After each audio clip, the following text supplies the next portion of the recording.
President Lee Jae-myung held a summit with his Singaporean counterpart and said the two countries have agreed to forge a strategic partnership. Meanwhile, following his meeting with Chinese President Xi Jinping in Gyeongju over the weekend, Lee said relations with China have been fully restored. This week, the U.S. Supreme Court will begin hearing arguments on the Trump administration's tariffs, examining whether the president had the legal authority to impose them.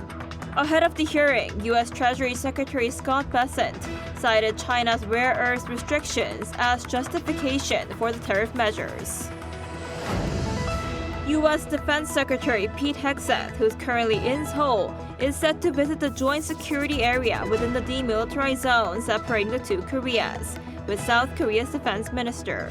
This is the first time in 8 years that the defense chiefs of the two countries are visiting the JSA together. Hello and thanks for joining us on Arirang News. We begin with a summit between President Lee Jae-myung and Singaporean Prime Minister Lawrence Wong. Having wrapped up a busy diplomatic schedule in Gyeongju, Lee sat down with his Singaporean counterpart at his office on Sunday and announced a strategic partnership. Our top office correspondent Yoon Jung-min starts us off. After returning from the APEC and related events in Gyeongju, President Lee Jae-myung hosted Singaporean Prime Minister Lawrence Wong at his office in Seoul, who also attended the multilateral event to forge a strategic partnership. 우리 총리님, 어제 경주에서 뵙고 다시 또 오늘 공식적으로 이곳에서 뵙게 됐는데. And I've spent almost every day seeing you. So we don't feel like we are strangers to one another. I feel like I've known you for a long time already. Areas of interest included cooperation on security, the economy, and AI at a time of increasing global uncertainties, as announced in a joint news conference. 앞으로 양국은 전략적 동반자 관계에 기초하여 변화하는 경제와 안보 환경에 대처하는 한편 전략 첨단 기술 협력을 더욱 강화하고 인적 교류도 확대하기로 뜻을 모았습니다. The two sides agreed to expand joint studies in the defense industry, tackle online scam crimes, seek greater investment and trade through their bilateral free trade agreement, as well as improve the Korea-ASEAN agreement. Korean beef and pork from Jeju will also be exported to Singapore for the first time. Other areas of focus were green and digital industries and regional security. In this uncertain and rapidly changing world, partnerships between like-minded countries like Korea and Singapore have become ever more vital. I look forward to working closely with President Yi on the many initiatives we have discussed today. Several MOUs were exchanged for cooperation on digital content, culture, logistics, and shipping.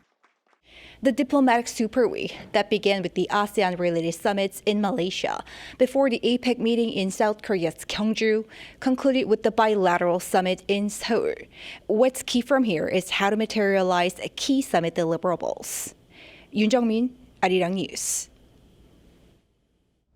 Meanwhile, President Lee Jae-myung also reflected on the recent summit with Chinese President Xi Jinping, saying South Korea-China relations have been fully restored. Writing on Facebook on Sunday, the president said the meeting was very meaningful and that as strategic cooperative partners, we are once again moving forward together on a path of pragmatism and mutual benefit. He also explained that the two sides agreed to regularize high-level communication channels and expand human and local-level exchanges.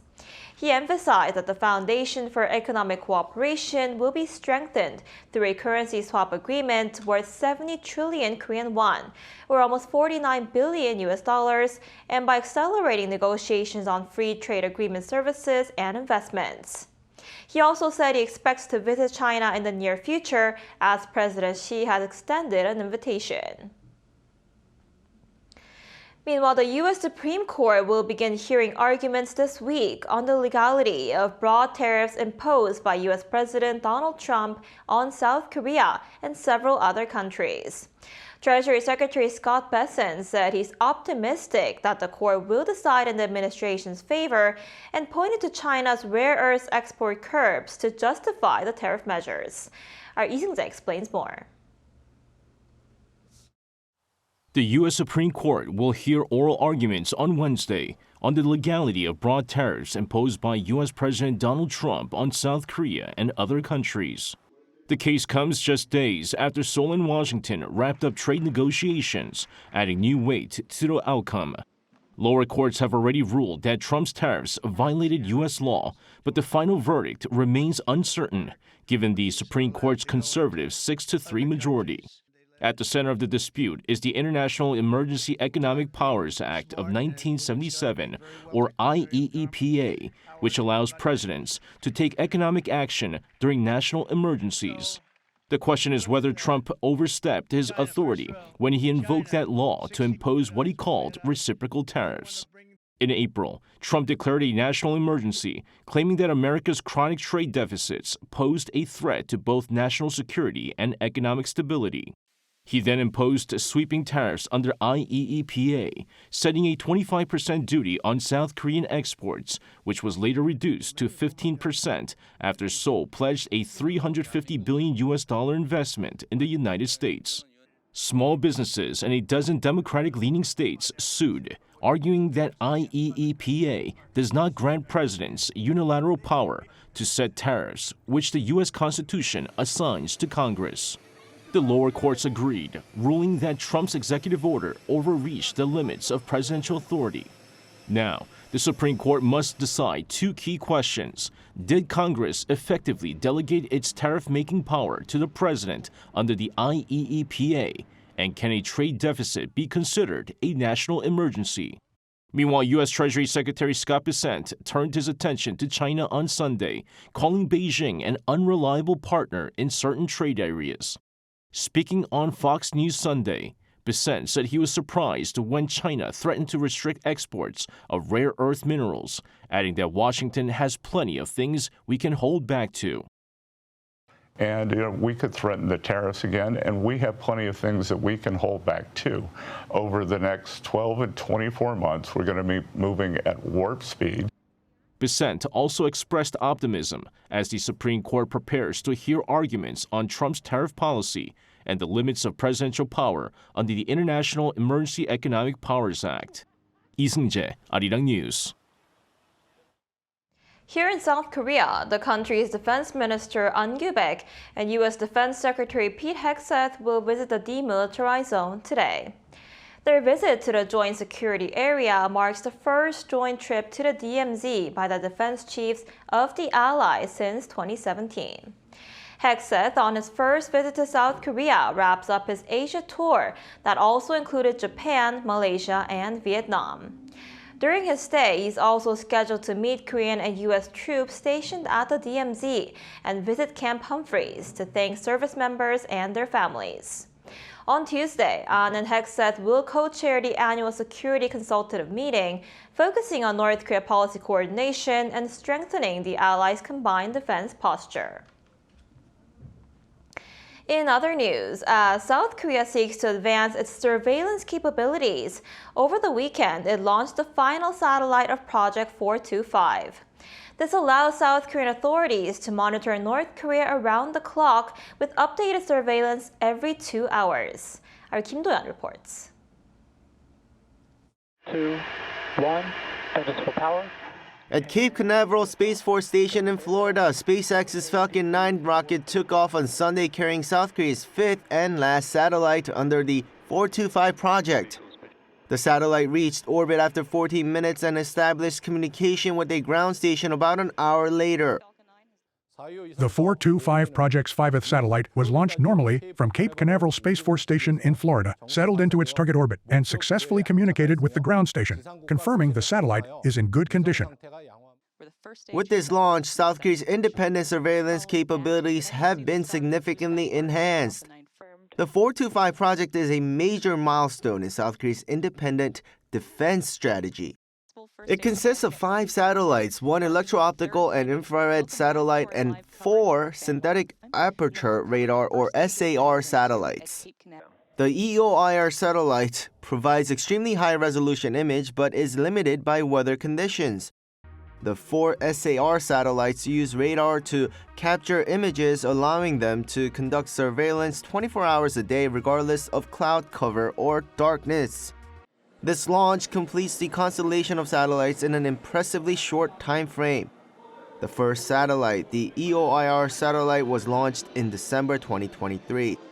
With this 5th launch, South Korea has successfully deployed its entire medium to large satellite network in less than 2 years. The first 3 satellites are already fully deployed. The 4th is undergoing its final operational evaluation. Once this 5th satellite is also fully tested, the system will be complete. Once all the satellites are operational, the South Korean military can monitor key targets in North Korea at intervals of approximately 2 hours. This significantly reduces the country's reliance on foreign intelligence assets. It directly enhances the kill chain preemptive strike system, a core pillar of South Korea's 3-axis defense. DAPA added that this is not the final step. It plans to further strengthen surveillance assets by developing a constellation of microsatellites in the coming years to eventually shorten the monitoring cycle over the Korean peninsula to as little as 30 minutes. Kim Do-yeon, Arirang News. And on the economic front, South Korea's National Pension Service Fund has invested more than half of its total assets in stocks for the first time. According to data on the NPS Fund management status as of the end of June, 50.1% of its total fund of 1.27 quadrillion Korean won, or $886.67 billion has been invested. Domestic stocks accounted for 14.9%, with overseas stocks at 35.2%.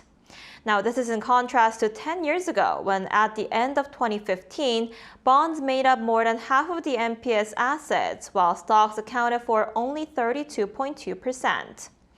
Amid growing concerns over the fund's depletion, due to South Korea's aging population, the NPS appears to have increased its equity investment ratio in pursuit of higher returns, moving away from its past stability-focused management style.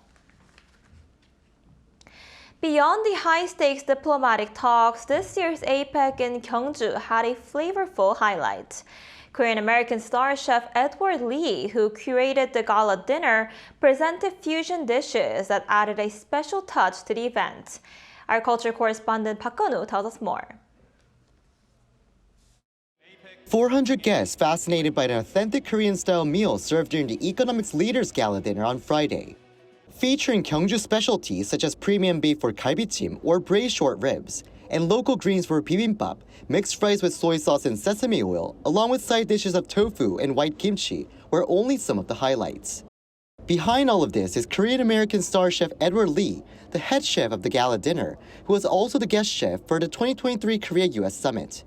Since kimchi cuisine went viral worldwide after the dinner during the 2005 edition of APEC in Busan, many are wondering what the next kimchi may be, and Lee answers.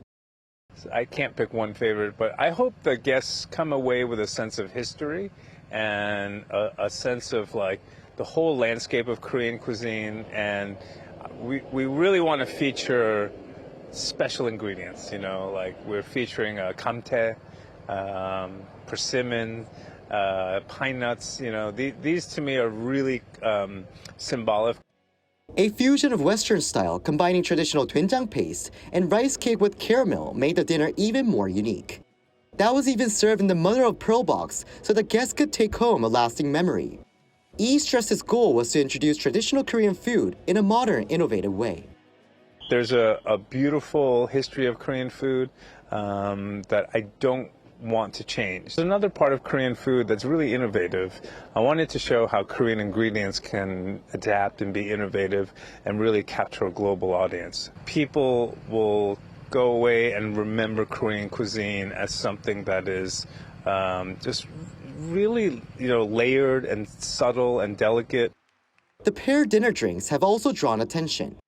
One standout was the toast drink, Horangi Yuzu Korean rice wine, that won first place in the Agriculture Ministry's competition for toast drinks last September. As the dinner drinks chosen back in 2005, including Bokbunjaju, Korean blackberry wine, saw explosive growth afterward, even leading to export deals, expectations are high once again for this year's selection. And as the meal and paired drinks were showcased to a wide range of people, including leaders of APEC members, K-Food's global momentum seems to show no signs of slowing down. 박건우, 아리랑 뉴스, 경주.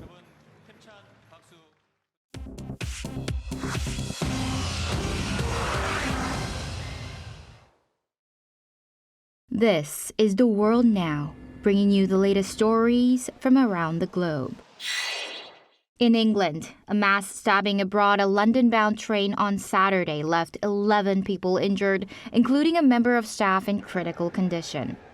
Police say a 32-year-old man from Peterborough is in custody on suspicion of attempted murder after armed officers boarded the train at Huntingdon Station, around 80 miles north of London. Authorities have ruled out terrorism, saying there is, quote, nothing to suggest extremist motives. Of the 11 people treated in hospital, 5 have been discharged, while the train crew member who tried to intervene remains in life-threatening condition. Police called the train staff's action, quote, nothing short of heroic. In western Kenya, heavy rains triggered a devastating landslide, which as of Sunday has killed at least 26 people. Rescue operations have been suspended after flash floods swept through the Chesonga area of Kenya's Rift Valley region. Officials say 25 people remain missing.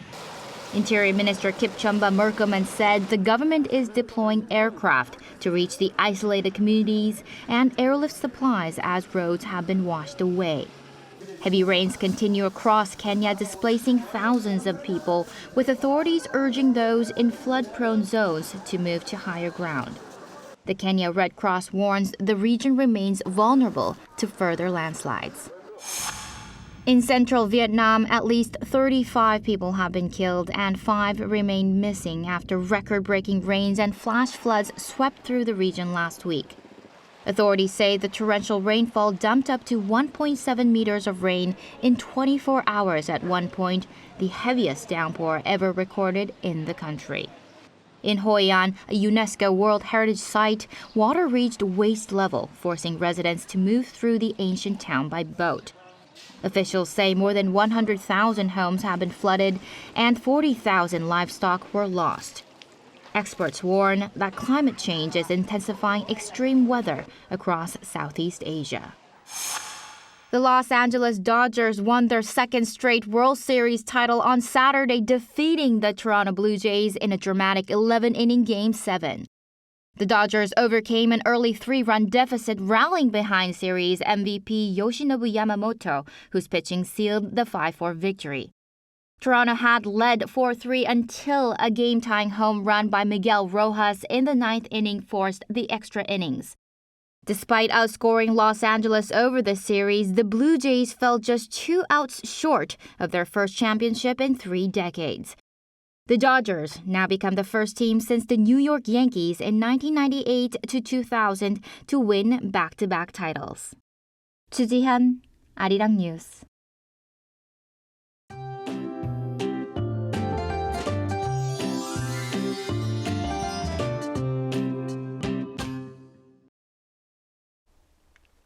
Every Monday for the past few weeks has been a tough one with a sharp drop in temperatures. Cold wave advisories have been issued across much of the country this morning, including here in the capital, marking the first of this autumn season. Seoul had a low below 1 degree with frost and thin ice forming over central inland areas. But actually, this round of winter chill will be short-lived. We'll see temperatures recovering to season norms tomorrow afternoon, then we'll enjoy late autumn weather by the end of the week. But this afternoon will stay chilly, with highs reaching only 13 degrees Celsius here in the capital. Chuncheon, Daejeon will make it to 14 degrees under sunny skies nationwide. Well, during this change in season, bundle up in layers and drink plenty of warm water, and be mindful of that sharp morning chill. Meanwhile, this Friday marks Ipdong, the start of the winter on the seasonal calendar.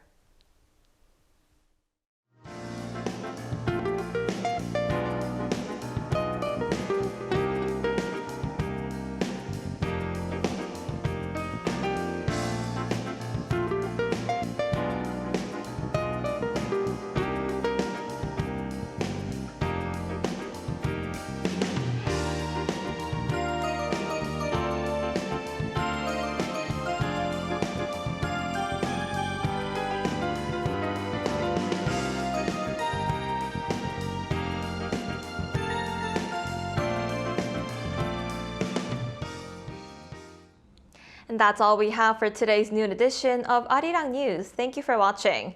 We'll be back at 5 p.m. Korea time. Stay tuned.